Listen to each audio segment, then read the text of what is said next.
Je m'appelle Abdou Aziz Badji, je suis agropasteur, résident à Thionkessil. Je suis président du cadre régional de concertation des ruraux de Ziguinchor et secrétaire général de la Fédération des organisations non gouvernementales du Sénégal, Action Paysanne. Nous sommes réunis à Ziguinchor. C'est une convocation des organisations de producteurs de la Casamance naturelle des trois régions, Sédhiou, Kolda et Ziguinchor, autour d'un projet de mise en place d'organes de gouvernance d'un fonds intrants et matériel agricole qu'on a mobilisé dans le cadre du partenariat qu'on a construit avec le PPDC, le projet de pôle de développement de Casamance. Durant l'existence de ce projet, nous avons négocié en tant qu'organisation paysanne de gérer avec le PPDC le fonds intrant. Il y avait deux fonds, deux subventions, la subvention intrant et la subvention matériel agricole. On nous a concédé la gestion du fonds intrant. Pendant la période, les organisations paysannes ont mobilisé dans la gestion de cette subvention 125 millions de francs CFA. On a ouvert un compte à la CNCAS. C'est unique, ça ne faisait pas partie des résultats visés par le projet PPDC. Mais c'est un résultat qu'on a rattrapé en cours. Et pourquoi c'est important de le rappeler? On a eu au moins à Ziguinchor des services techniques qui savent écouter. C'est en sachant écouter qu'on a accepté qu'on pouvait plonger dans l'apprentissage de la gestion d'une subvention. Et ce fonds qu'on a logé à la Banque agricole doit nous permettre, seulement ce fonds, parce qu'il y a d'autres qui sont ajoutés, le ministère de l'économie et des finances a accepté, avec la Banque mondiale, de concéder le fonds matériel agricole aux OP pour renforcer le fonds intrant. Donc ça va être beaucoup plus important que 125 millions qu'on a mobilisés.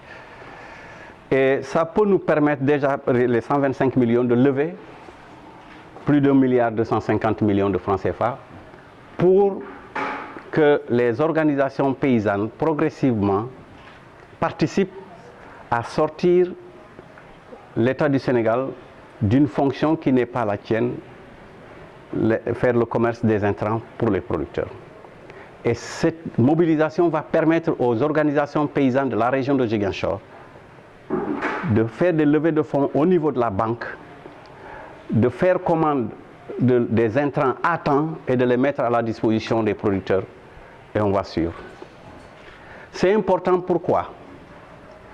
Pendant des années, de 2004 à l'année où nous avons commencé à gérer ce petit fonds intrant, il y a eu énormément de subventions. Si on avait suffisamment écouté les paysans pour accepter qu'on gère la subvention, moi j'ose dire que sur le plan économique, on allait être suffisamment autonome. On allait commander ce qu'on veut à temps, que ce soit en intrant, que ce soit en matériel agricole, et on n'allait jamais attendre le mois d'août pour avoir les intrants au moment où les gens ont déjà mis en place leur production. Et là, je vous dois chapeau parce que la presse, les organes de presse de Ziguinchor, de Kolda Sédhiou, ont été ceux qui ont rendu cette affaire vraiment possible. Parce que tout le processus a été couvert par vous. Je vous remercie au passage. Je dois dire qu'aujourd'hui, on a amené des experts en matière de gestion de fonds. Vous avez Asprodep, qui est la branche économique des producteurs autour du CNCR. Vous avez le FNDAPS, le Fonds national agro-silvopastoral, avec Jean-Charles, il est là. Et nous avons la banque elle-même. Nous avons les services techniques qui nous accompagnent en milieu rural. On a eu la chance qu'au moment où l'atelier Agri-Jeunes s'organisait à Ziguinchor, à la fin de cet atelier Agri-Jeunes, nous on a lancé notre projet. on a saisi l'opportunité pour inviter Agri-Jeunes à rejoindre l'atelier parce que, quoi qu'on puisse dire, il y a énormément de jeunes ruraux qui sont en activité agricole au sens large. Et chaque fois, souvent, les programmes nationaux qui sont lancés autour des jeunes, on a comme l'impression que c'est des jeunes qu'il faut ramasser à Dakar, dans les grandes villes, pour les financer. Alors qu'il y a des jeunes qui ont cru qu'en restant chez eux, en y travaillant et en ayant un petit pouce, ils peuvent vivre décemment de leur activité. C'est ça la création de richesse. Nous avons fait une première réflexion en interne. Les organes de gouvernance, pour nous, il devrait y avoir deux niveaux de gouvernance. Un organe de pilotage, qui est l'organe politique de ce fonds, et un organe technique. Là, on va le faire avec les services techniques qui ont la compétence de nous accompagner et de nous aider à voir clair là où on veut aller. Là, on sera OP et ses services techniques, y compris. Mais nous avons aussi les instruments de gouvernance qu'on doit mettre en place, les outils. Et à ce niveau, au sortir de cet atelier, on va avoir une feuille de route. Parce qu'une chose, c'est de mettre en place les organes de gouvernance, mais une autre chose, c'est de les capaciter.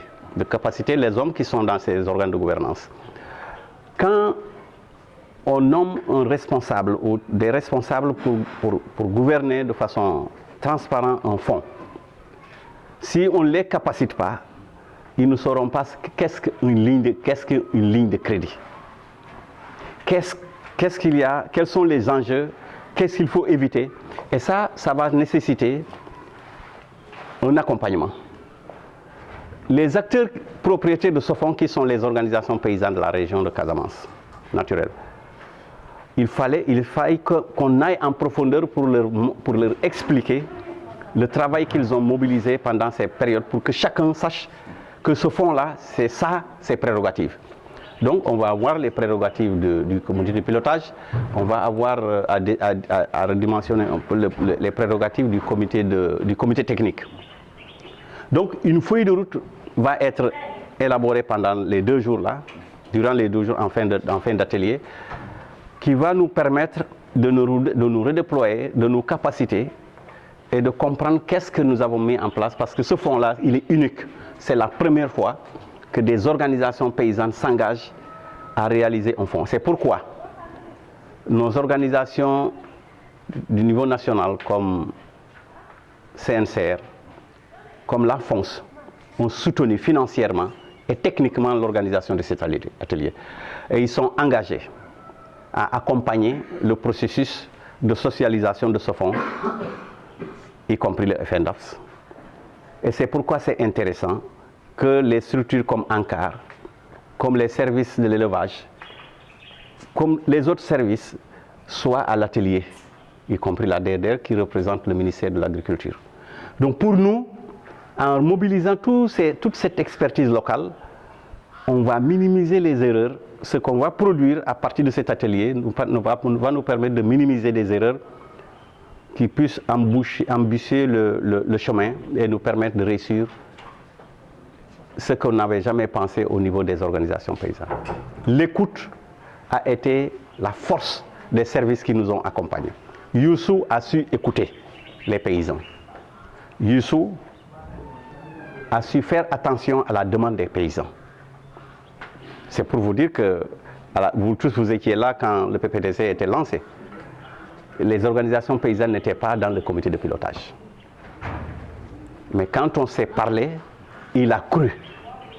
Nous avons besoin seulement de reconnaissance. Ils ont reconnu ce que nous sommes et ils ont su nous écouter au niveau de la région de Ziguinchor. Et je pense que quand on va réussir maintenant la mise en œuvre de façon professionnelle, ce fonds, nous allons démultiplier ce fonds au niveau des régions parce que, encore, tant qu'il y a subvention et qu'on sait qu'on a bien géré, on pourra pousser les autres zones agroécologiques à ce que l'État laisse gérer ses subventions aux organisations de producteurs.